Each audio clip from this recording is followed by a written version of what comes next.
Um cristão é proibido de guardar o sábado, atualmente. Todo aquele que está em Cristo é uma nova criatura. Eis que eu faço novas todas as coisas. Passou o que era antigo.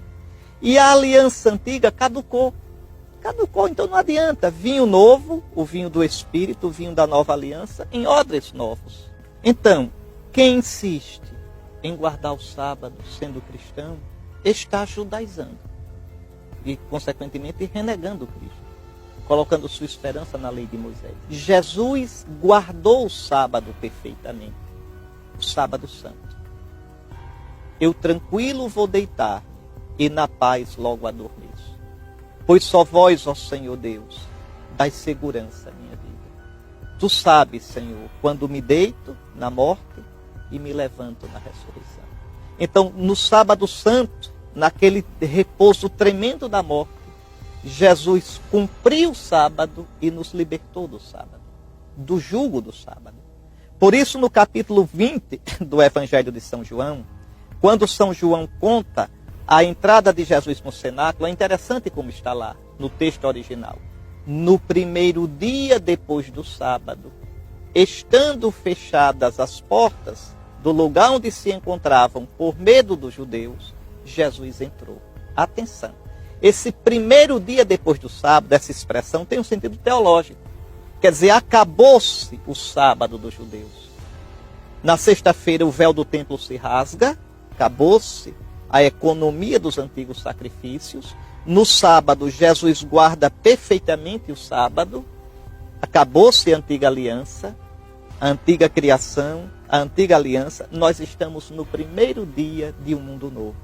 No primeiro dia depois do sábado dos judeus, Jesus entra, o novo Adão, sopra sobre os discípulos, como Deus soprou sobre o homem original, e dá o shalom. A paz esteja convosco. A paz que o pecado original rompera. Recebei o Espírito Santo, o Espírito que pairava sobre as águas. Então é uma nova criação que vai começar. E você quer guardar o sábado da antiga criação? Então se circuncide também, viu? Faça toda a dieta alimentar dos judeus e coloque a sua esperança na lei, porque aí não precisa Cristo. Apocalipse 1:10, São João diz, né?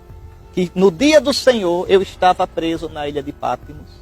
No dia do Senhor, en Kyriake emera, em grego.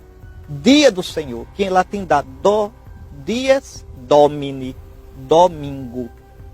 Então, o dia do ressuscitado é o dia do Kyrios. O dia do ressuscitado é o primeiro dia depois do sábado. Qual é o centro da nossa fé? O Antigo Testamento? A antiga criação? Veja, a antiga aliança? Ou é a ressurreição do Senhor? A Páscoa? Aqui está a questão. Colossenses 2,16. São Paulo diz que ninguém vos encha a paciência, vos torre a paciência, que ninguém vos perturbe por causa de lua nova, de sábados. Veja, que são realidades, sombras do que deveria vir. A realidade é o corpo de Cristo, a realidade é a igreja, a realidade é Cristo. Nós percebemos que na nova aliança não há uma mudança de lei, mas há uma mudança na forma de se relacionar com a lei. Porque no passado eles não compreenderam devidamente isso.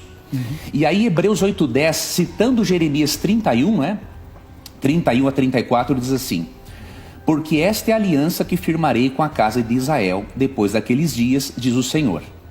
Na sua mente imprimirei as minhas leis, também no seu coração. Também sobre o seu coração as inscreverei.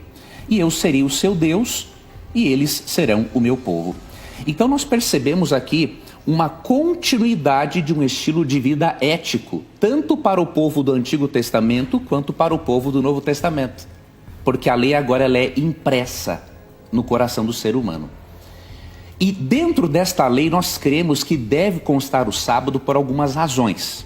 A primeira delas: o sábado é um mandamento que nos lembra que nós não podemos viver de forma autônoma. Ele nos lembra que nós temos um Criador a quem devemos prestar contas.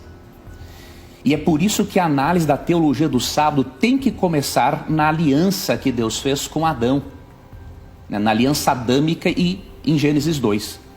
Então Gênesis 2 diz assim, verso 2, e havendo Deus terminado no dia 7º a sua obra que fizera, descansou nesse dia toda a sua obra que tinha feito. E abençoou Deus o dia 7º e o santificou, porque nele descansou de toda a obra que como Criador fizera.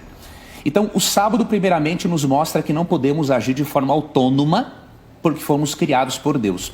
Só que o sábado preserva também em nós o senso do sagrado. Algo que é totalmente perdido nessa nossa cultura pós-moderna e cética. E por que o sábado também mantém o senso do sagrado? Porque de acordo com o texto, Deus abençoou e santificou o 7º dia. Então nós percebemos que este mandamento, por nos ensinar a não vivermos de forma autônoma, porque temos um Criador, e por nos ensinar o senso do sagrado, porque Ele santificou esse dia, provando que nem todos os dias são iguais, né? Porque senão Ele teria santificado, abençoado todos. Então nós vemos que é muito importante, sim, a observância do sábado hoje. Não como um meio de salvação, né? Nós não cremos na salvação pelo sábado ou salvação pelas obras, mas como resultado de um coração transformado pela graça e que não deseja ser autônomo e que deseja preservar a lembrança, o senso do sagrado. Aqui no livro de Atos nós temos muitas referências dos cristãos primitivos, décadas após a cruz, observando o sábado. Então, esses testemunhos, né, de observância do sábado da parte deles, têm que nos falar muito fortemente.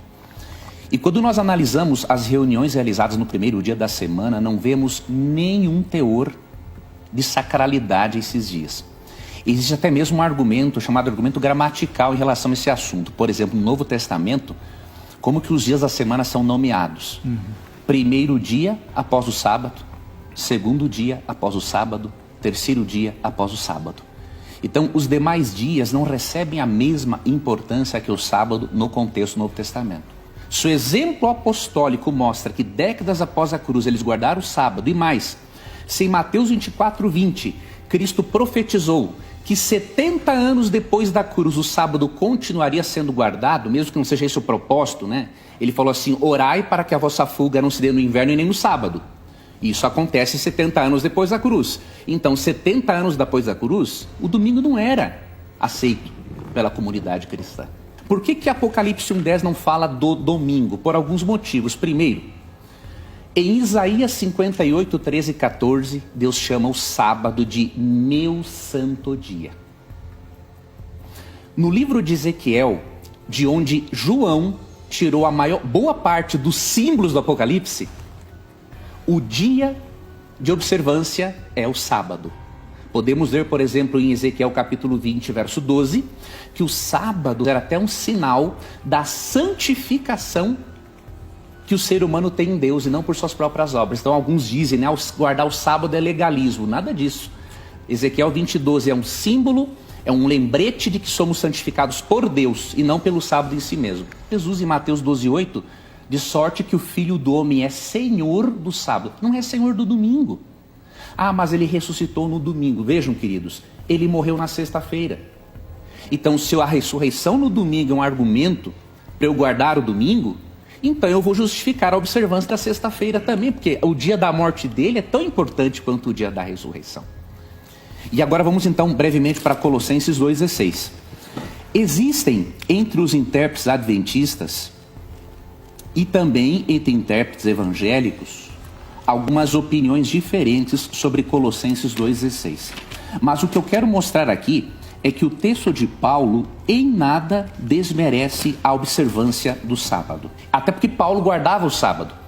Alguns até alegam assim, muitas vezes, Paulo guardava o sábado porque ele queria evangelizar os judeus na sinagoga, porque está lá em Atos 17:2, Atos 18:3 e 4. Mas nós podemos provar que não, Paulo não guardava o sábado por ser judeu, simplesmente. Atos 16:13 é um texto muito forte, que mostra Paulo guardando o sábado num território pagão, sem a presença de nenhuma sinagoga. Então o que nós cremos aqui? Que Paulo não está condenando a observância do sábado ou dizendo para o cristão celebrar qualquer dia. Quero ler essa nota aqui da Bíblia de Estudo de Genebra, que obviamente não são observadores do sábado, esses eruditos, do domingo, mas eles têm um comentário muito coerente sobre Colossenses 2,16, que diz assim: Paulo não rejeitava a observância cristã correta das festas ou do quarto mandamento, assim como não rejeitava o jejum ou outras observações religiosas praticadas com a motivação correta. Então o problema em Colossos é guardar o sábado da forma errada. Não sabemos como esse sábado era observado neste contexto pagão e sincretista, mas que Paulo não condena o sábado é bem claro, até mesmo pelo seu costume, décadas após a cruz, ele continuar observando o sábado até mesmo no território pagão.